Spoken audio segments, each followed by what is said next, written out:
नमस्कार विद्यार्थी मित्रांनो, मी विनोद नाईक.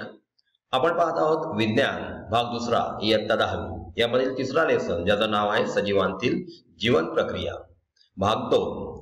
यापूर्वीचा आपण जो पहिला भाग बघितला त्याच्यामध्ये आपण पाहिलं होतं की अर्धसूत्री विभाजन कशा प्रकारे होतं किंवा सूत्री विभाजन कशा प्रकारे होतं, म्हणजे मायटोसिस आणि मियोसिस याच्याविषयी आपण पूर्णपणे डिस्कशन केलेलं आहे.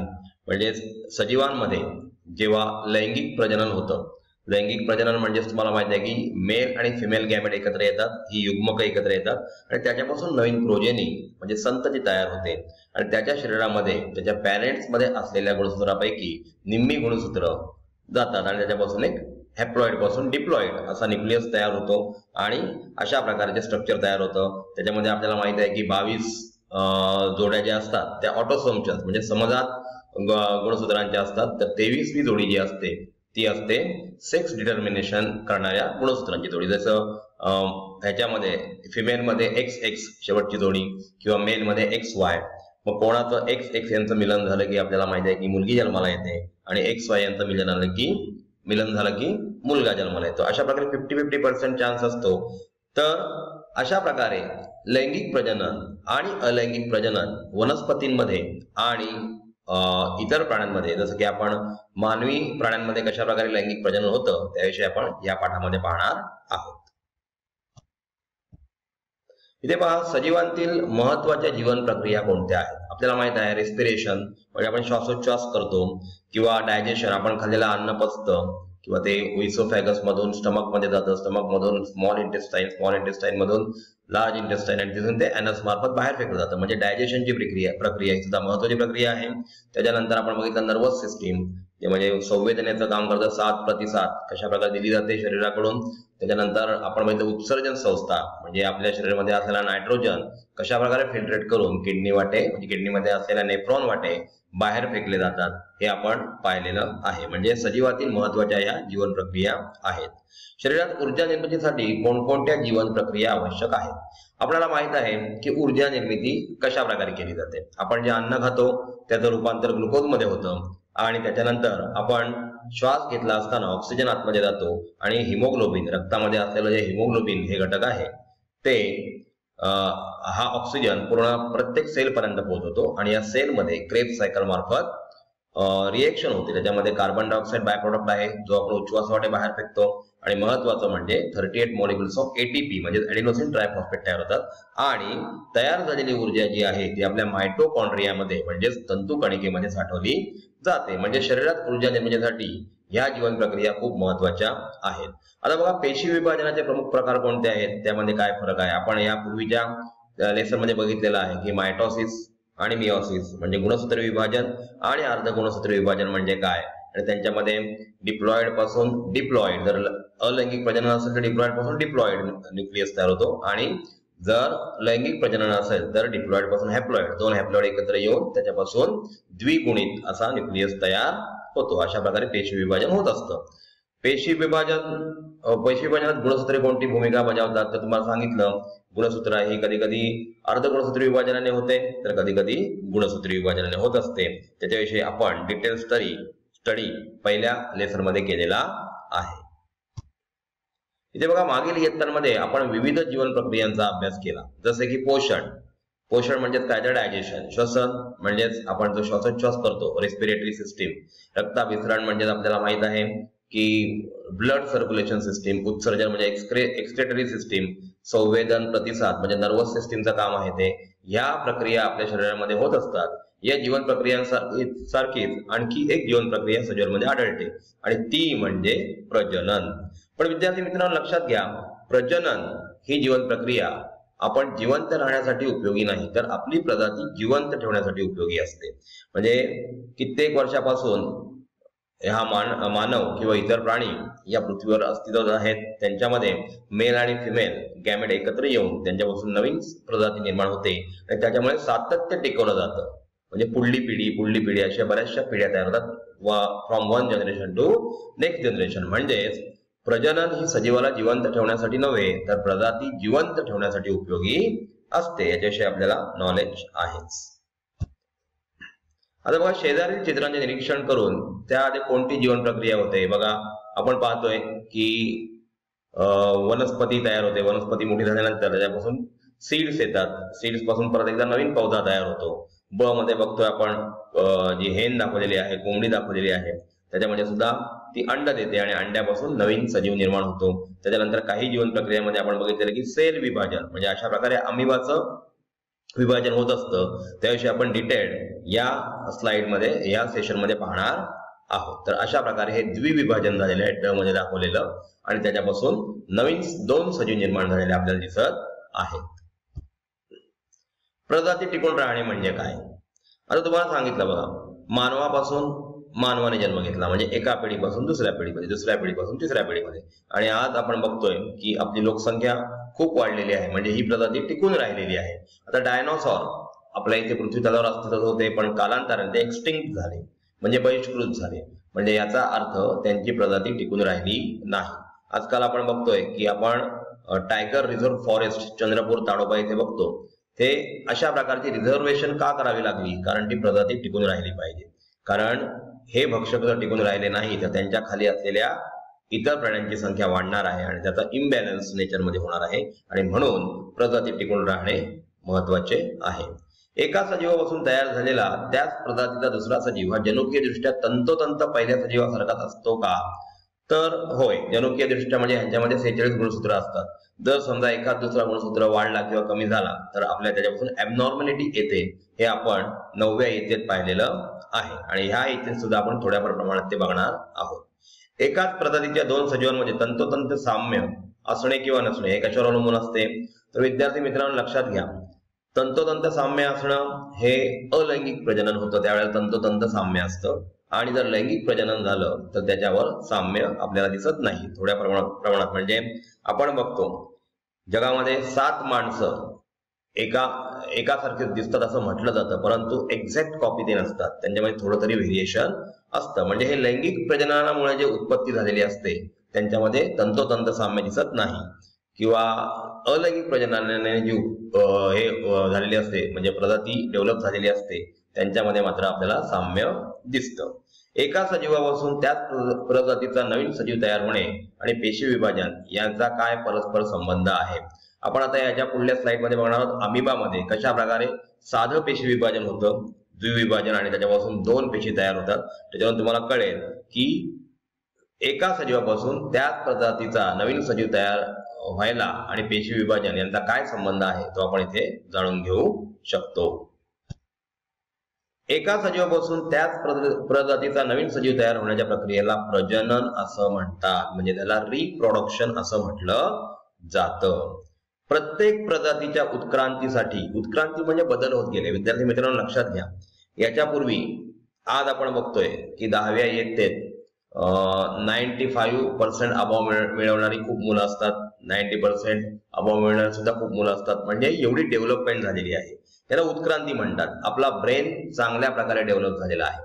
उत्क्रांती म्हणजे आपण बुद्धीच्या बाबतीत अशा प्रकारे उत्क्रांती बघितली, परंतु महत्वाची उत्क्रांती म्हणजे कोणती असते? तर आपण ती पहिल्या लेसन मध्ये पाहिलेली आहे की आपल्याला एक शेपूट होतं, कालांतराने त्या शेपटाचा काहीच उपयोग आपल्याला होत नाही म्हटल्यानंतर हळूहळू ते शेपूट नष्ट झालं. याला सुद्धा उत्क्रांती असं सुद्धा म्हटलं जातं. म्हणजे प्रत्येक प्रजातीच्या उत्क्रांतीसाठी कारणीभूत असलेल्या अनेक कारणांपैकी प्रजनन हे एक कारण आहे.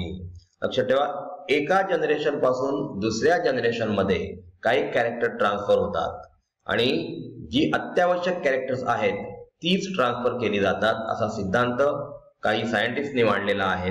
आणि जी आपल्याला उपयोगी नाही, जसं की मी तुम्हाला आपल्याला असलेल्या शेपटीबद्दल सांगितलं, त्याचप्रमाणे आपल्या शरीरामध्ये अपेंडिक्स नावाचं एक आतडा आहे. पूर्वीचा मानव न शिजवलेलं अन्न खायचा, मग त्या डायजेशनसाठी अशा प्रकारच्या अपेंडिक्सची गरज होती. कालांतराने आगीचा शोध लागला आणि त्याच्यानंतर हा माणूस जो आहे तो शिजवलेला अन्न खायला लागला आणि म्हणून या अपेंडिक्सचा आपल्याला काही उपयोग नव्हता आणि म्हणून ते छोटं छोटं होत गेलं. यालाच उत्क्रांती असं सुद्धा म्हटलं जातं. आता बघूया आपण अलैंगिक प्रजनन म्हणजे असेक्स्युअल रिप्रोडक्शन, म्हणजे युग्मक निर्मिती विना म्हणजे गॅमेट्स निर्माण होत नाहीत.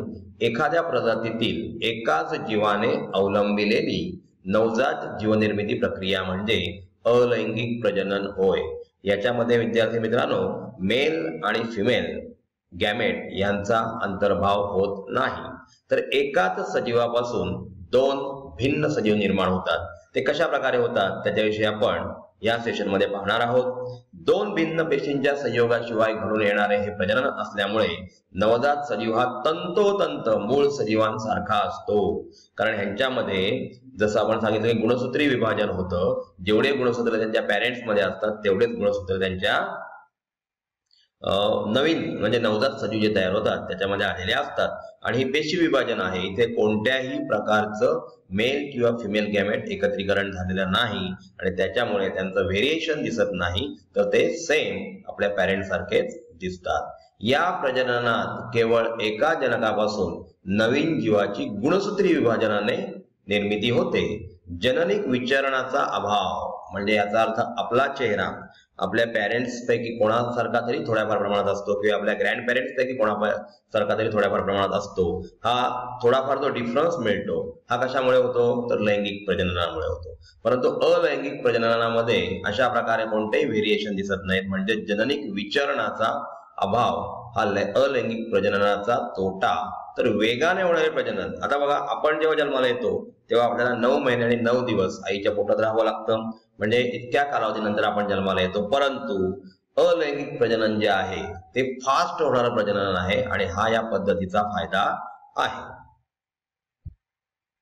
आता पाहूया आपण अलैंगिक प्रजननामध्ये एक पेशीय सजीवांमधील अलैंगिक प्रजनन. त्याच्यासाठी आपण पहिलं बघतोय ते म्हणजे द्विविभाजन. द्वि या शब्दावरून आपल्याला कळतंय की दोन भागामध्ये केलेलं विभाजन.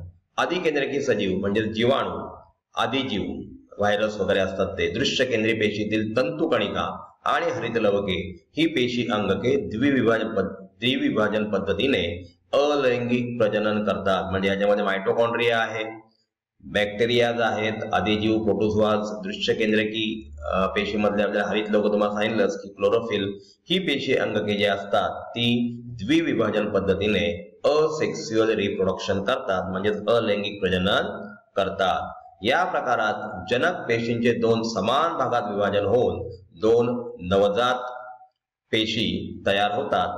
सदर विभाजन सूत्री किंवा अर्धसूत्री पद्धतीने होत असतं. ते कशा प्रकारे होतंय ते आपण याच सेशन मध्ये पुढल्या स्लाइड मध्ये पाहणार आहोत. द्विविभाजन कशा प्रकारे होतं. इथे पहा अमिबा म्हणजे आपण जर एखाद्या तळ्यामधलं पाणी घेतलं चंचुपात्रामध्ये आणि त्याच्यामध्ये गव्हाचे काही दाणे टाकले आणि एक 3-4 दिवसानंतर त्यातलं पाणी आपण जर स्लाइडवर घेतलं आणि मायक्रोस्कोप खाली बघितलं तर आपल्याला त्याच्यामध्ये पॅरामोइशियम दिसतात. पॅरामोइशियम सुद्धा एक पेशी आहे. त्यापैकी आपण अमिबा सर्वात जास्त वेळा बघितलेला आहे. हा सुद्धा आपल्याला गोड्या पाण्यात मिळतो. म्हणजे साठलेलं पाणी म्हणजे खराब पाण्यामध्ये हा अमिबा जास्त प्रकारे मिळतो. अमिबा आणि तत्सम एकपेशीय आदिजीव प्रतिकूल वातावरणामध्ये बहुविभाजन पद्धतीने सुद्धा अलैंगिक प्रजनन करतात.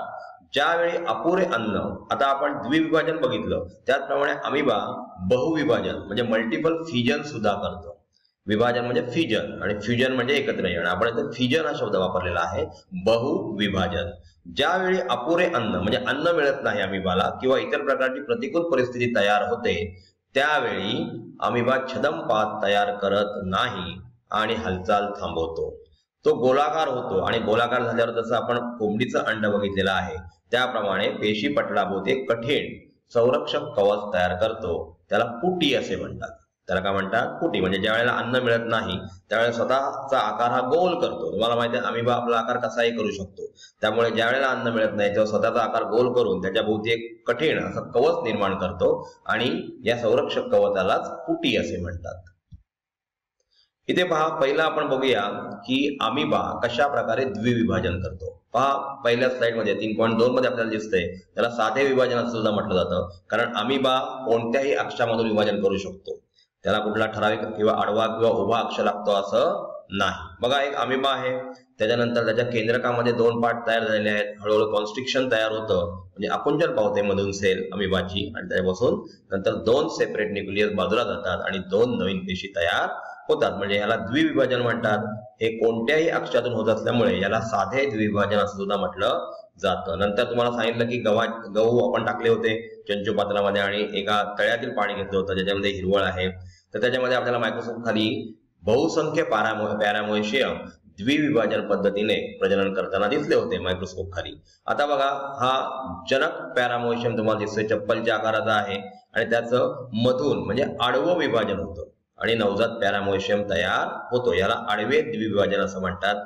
अमिबाच्या द्विविभाजनाला साधे द्विविभाजन असं म्हणतात. याचं कारण याचं द्विविभाजन कोणत्याही अक्षातून होऊ शकतं, परंतु पॅरामोशियम फक्त आडव्या अक्षातून स्वतःला द्विविभाजित करतो आणि नवजात पॅरामोशियम तयार करतो. इथे पहा युग्लिना. युग्लिना नेहमीच उभे द्विविभाजन करत असतो. याचं कारण बघा, 2 फ्लॅजेला तयार झालेल्या दुसऱ्या स्लाइड मध्ये आणि 2 फ्लॅजेला 2 न्यूक्लियस तयार झाले. पहिल्या स्लाइड मध्ये आपल्याला 2 न्यूक्लियस तयार होताना दिसत आहेत आणि हे 2 न्यूक्लियस एकमेकांपासून वेगळे झाले आणि उभ्या पद्धतीने याचं द्विविभाजन झालेलं आहे. विद्यार्थी मित्रांनो, हे जे द्विविभाजन किंवा आडवे द्विविभाजन, उभे द्विविभाजन किंवा साधे द्विविभाजन ही सर्व जी विभाजन आहेत, बायनरी फिजन जी आहेत, ती एक पेशीय सजीवांमध्ये होत असतात आणि ती अलैंगिक पद्धतीने होतात. हे सर्वात महत्वाचं आहे. इथे पहा, तुम्हाला दुसरं मी सांगितलं होतं बहुविभाजन म्हणजे मल्टिपल फिजन. अमिबा मल्टिपल फिजनने सुद्धा प्रजनन करत असतो. बघा, एक सेल दिसते अमिबाची. आता जेव्हा प्रतिकूल परिस्थिती असते म्हणजे पाणी जेव्हा मिळत नाही, अन्न पाणी ज्या वेळेला मिळत नाही, त्यावेळेला तो स्वतःला गोलाकार करून घेतो आणि स्वतःभोवती एक कडक असं आवरण तयार करतो आणि त्याच वेळेला आतमध्ये न्यूक्लियसचे बहुसंख्य न्यूक्लियामध्ये रूपांतर होतं आणि बरेचसे न्यूक्लियस होतात आणि कालांतराने जेव्हा फेवरेबल कंडिशन येते त्यावेळेला ज्याप्रमाणे अंड्यातून कोंबडीचं पिल्लू बाहेर येतं त्याप्रमाणेच हे जे सिस्ट आहे म्हणजे बाहेरची जी पुटी आहे ती फुटते आणि त्याच्यातून असंख्य असे अमिबा बाहेर पडतात. याला मल्टिपल फिजन किंवा अमिबाचं बहुविभाजन असं म्हणतं. विभाजन या अलैंगिक प्रजननानंतर जनक पेशींचे अस्तित्व राहते का? तर जनक पेशी याच्यामध्ये अस्तित्व न राहता त्याचे सेम जनक पेशी सारखे दिसणारे जर द्विविभाजन असेल तर 2 सजीव आणि मल्टिपल फिजन असेल तर अनेक सजीव तयार होतात. तर विद्यार्थी मित्रांनो, आपण या सेशन मध्ये काय पाहिलं की प्रजनन म्हणजे काय, त्याच्यानंतर लैंगिक आणि अलैंगिक प्रजनन याच्याविषयी आपण बोललो. त्याचप्रमाणे आपण अर्धसूत्री विभाजन आणि गुणसूत्री विभाजन म्हणजे काय याविषयी सुद्धा जे आपण आधीच्या लेसन मध्ये पाहिलेलं आहे. आणि त्याच्यानंतर अलैंगिक प्रजननामध्ये आपण अमिबामधील द्विविभाजन आणि बहुविभाजन याच्याविषयी या सेशन मध्ये पाहिलं. धन्यवाद.